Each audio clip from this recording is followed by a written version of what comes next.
The September season is almost upon us for Marvel Snap. It's been officially confirmed that there will be 11 new cards coming to the game over the course of it, starting with Viv Vision, our latest season pass card. Today's video is going to dig on into the details of those and give you my thoughts to all the different places they could pop up in the metagame and all the decks I'm excited to build with them. I honestly think the group of cards coming this season looks awesome. I love that it's not like the fantastic 4 first step season where all the cards are designed to work together. We have a ton of really sweet things that synergize in different ways with different things, many of which with cards I love playing. Viv Vision, for example, here could potentially be the second enabler for a card like Clea that's felt like she's come up a little bit short. The hand buff archetype that's looking to make cards in hand stronger before deploying them out for extra value is one that's always felt really close to being competitive as well, and having a constant source of being able to buff your hand up potentially every single turn starting on turn 4 is very good.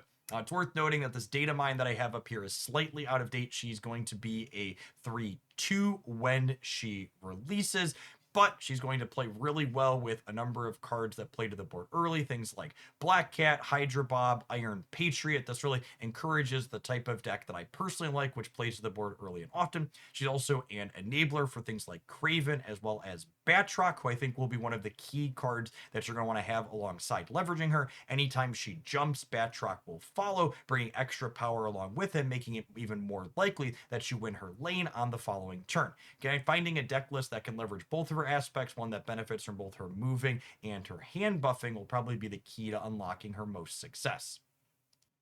Our second card inside of the pass, or the super premium pass this time around, is Sparky, a 2/1 whose activate says give your card that last moved +3 power and move it back to its previous location. So this obviously could have synergy with Viv Vision. She does notably move at random, so this would give you some control to snap her back to a particular spot while also giving her more power in order to win that. It's also a potential enabler for things like Human Torch, Vulture, and others that are move payoffs, although it's noteworthy that you have to move your card to start, so this isn't really just an A-B type payoff for something like Ghost Spider or Iron Fist. This is part of a 3-card combo to make a single payoff that much bigger.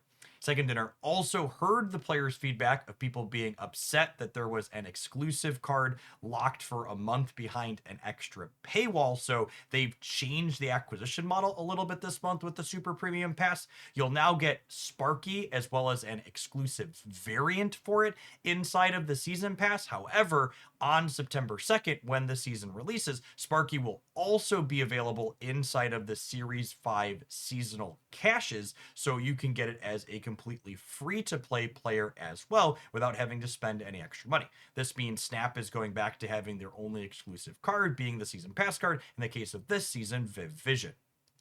We'll also have our typical weekly release into Series 5 on September 2nd as well, with Moira X, a 1/2 that says when this is destroyed, get a copy of your opening hand. Perhaps there's some type of collector destroy deck that this could fuel. I fooled around with the idea of Deadpool and even occasionally Moon Girl with destroy cards in the past, and Moira fits inside of that same vein. She could also potentially be duplicating things like Victoria Hand, who loves having extra copies of herself, but she'll also be a little bit of a higher variance effect, that what she does game to game is going to be different depending on your opening 3, but at the same time, you're going to know exactly what you're getting from her deterministically before you decide to jump through some hoops to crack her open.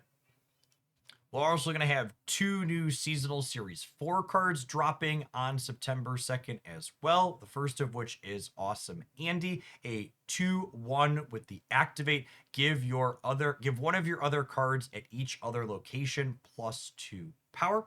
I really like this design. We've seen Second Dinner experiment with a number of 2/5s and 2/6s over the course of the game's history, and I think there's a chance that this one could be playable. While his effect is random, the cards that he's hitting at other locations, you get to choose where you're playing Andy out at, meaning if you carefully set up your board and only have one card at your other 2 spots, when you activate Andy, you're going to deterministically land his buffs on particular cards. This means he could be another enabler for something like Clea. For example, you go Clea on 1 in an empty location, Andy on 2, you play a 3-drop or something else at the 3rd location on 3, and then activate Andy, and then you'll have a Flames going into the following turn. This also lets him line up into things like Sebastian Shaw or others that can take this +2 and turn it into even more stats over the course of the game. The 5th and final card releasing on September 2nd is an additional Series 4 card, the Omega Sentinel. She is a 4/3 with the activate afflict the highest power enemy card with -7 power. So this is obviously a somewhat situational 4/10, and we've seen plenty of cards with that stat line be playable in Marvel Snap's history. Things like Cull Obsidian, even Crossbones see somewhat frequent play in different shells where they enable things. Speaking of enabling, this obviously is an Ajax enabler to a degree, giving him +1 power. And in particular, this is a 10-point swing that can't be Shang-Chi, since some of it is a penalty on your opponent's side. It's also a noteworthy call out that this activate does not have the word here in her text box, meaning that the -7 that she's afflicting on the board looks for just the highest power card anywhere, meaning the Omega Sentinel can inflict a penalty in a different lane, allowing you to go ahead and capture victory where your opponent thought you'd be otherwise locked out of adding stats to. There are a lot of cards I love the look of this season, but Bastion might be the number one. Coming on September 9th to the Seasonal Series 5 releases, this is a 4/3 whose on reveal says, add copies of your other cards here to your hand, set their cost to 2 and power to 3. So Victoria Hand is one of my all-time favorite cards in Marvel Snap, and a really clean and powerful curve that Bastion's going to enable is you can play Victoria Hand on turn 2, you can copy her with Frigga on turn 3 in the same path, and then on turn 4, you can Bastion, copy Victoria and Frigga, and then on turn 5, you can Victoria Frigga again, giving you 4 copies of Victoria Hand to spread out over the board, 3 of which are all getting +2 from every Victoria that you have in play. This is also a card that could copy up things like Hood or other smaller things for good effect, adding points of power to them. And since its clones are created cards, you can even use Quinjet to take their cost and cut it in half from 2 down to 1. This card just has so much deck building potential just with Victoria Hand and other cheaper things with low power. And then you mix in the fact that it's also a new Cerebro 3 card as well for people who enjoy that archetype. And I think there's a lot to enjoy here. Releasing on September 16th as a Seasonal Series 5 card, we have Jim Hammond Human Torch, a base 1/2 that says at the start of each turn, get +1 power for each bonus energy that you have. I honestly think this card has the potential to be one of the premier scaling 1 energy threats in Marvel Snap. At a baseline, for example, let's say you play Jim on turn 1 or turn 2, and then on turn 3, you play Luna Snow or Electro or some other card that's going to give you 1 extra energy for the last 3 turns. That alone gets Jim Hammond up to a 1/5, which is a pretty serviceable stat line that we've seen on things like Hydra Bob and more recently Black Cat in Marvel Snap Memory. This card also has strong synergy with something crazy like the Fallen one, where it could easily crank up into the double digits if you combine that card with something like Shuri or Symbiote Spider-Man. It's also a card that seems really powerful with Wiccan. If you play Wiccan on 4, Jim Hammond's going to get up to a 1/6 just from having 2 extra energy on turns 5 and 6. Unlike other scaling 1-drops that we've seen in the past, like Sunspot, Jim Hammond doesn't actually use up that extra energy either, so you don't have to, you still get to get the benefit from your acceleration while also scaling Jim up efficiently. This means that even if your opponent kicks him over with something like Killmonger, Shadow King, or Shang-Chi, they're ultimately only blowing away a card you invested 1 resource in, meaning I think this one has some potential.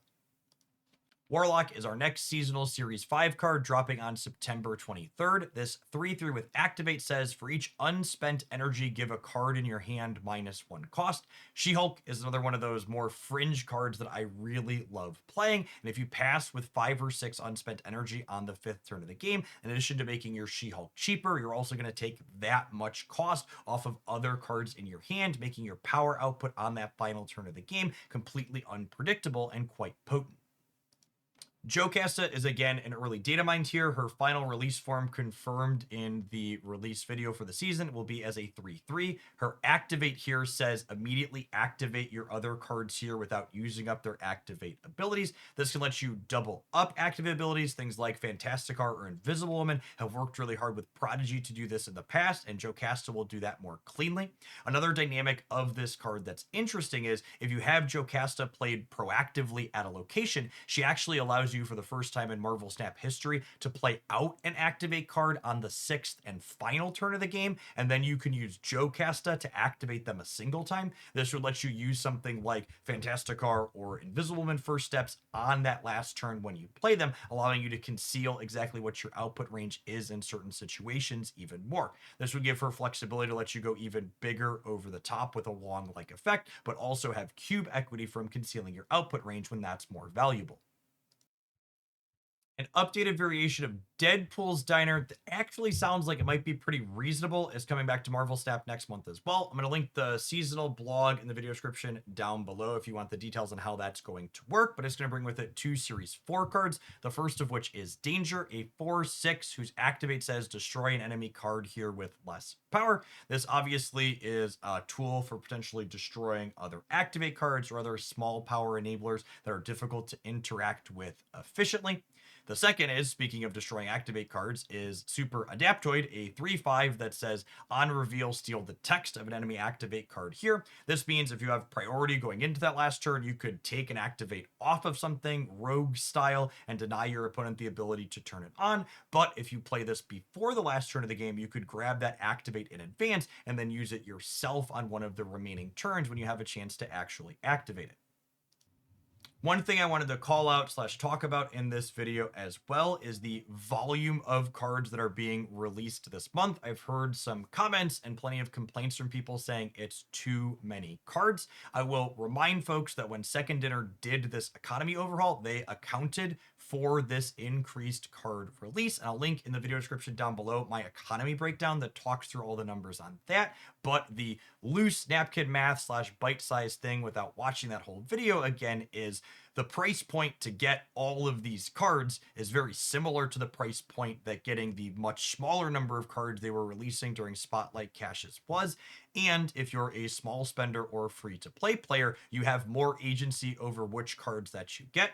I also think Second Dinner looks to be keeping up their pretty consistently good balance track record of a lot of these designs being interesting and worthwhile to build and play with, but none of these look like a Surge or a Merlin or a 2-cost Mr. Fantastic First Steps. I don't think any of these cards are likely to be must-have meta-dominating cards that you have to have them to be successful. You can pick the cards that have play patterns that are fun for you and skip over the ones that aren't and still be hitting your goals, whether it's climbing to infinite or getting some gold from 90 or just having fun stomping around in Conquest playing your cards out onto the board.